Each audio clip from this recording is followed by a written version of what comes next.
Hi everyone, Jamie Humphries here again, and in this lesson we are taking a look at the acoustic ballad More Than Words by Extreme. Okay, so let's kick things off by taking a look at the introduction as well as the main chord progression. I'll play it through first of all. 1, 2, 3, 4.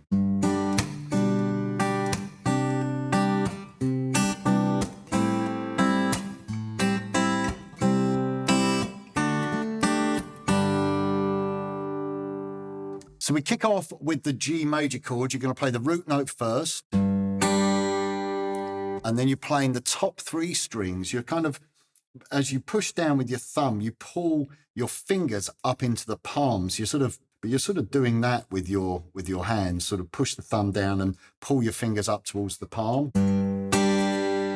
and then you just slap your fingers down onto the strings to form this percussive sound that really helps with the rhythm of the track. And then we play the major third. Then we're going to play a C add 9. And there again, you're playing all the notes at once. Then we play the root. Then we play the top strings. And then the whole chord.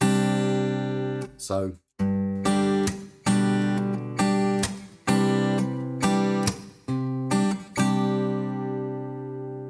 Then we're going to play an A minor 7th. Play the entire chord, so that's the root note. And then again, you're sort of flicking your fingers up to sound the top strings. And then we play the root. And then we add your little finger on the top E, and we play the top 3 strings and the A string. And then we take a little finger away. We then have the C chord, so you come out of the A minor 7th, we play the C. Okay, there you're playing the entire chord, so the root note and the top 3 strings. Then we play the top 3 strings. Then we play a D. Again, you're playing the root note on the D string and the top 3 strings. And then with your thumb, you pick the G string. And then you add your little finger to play a D sus4.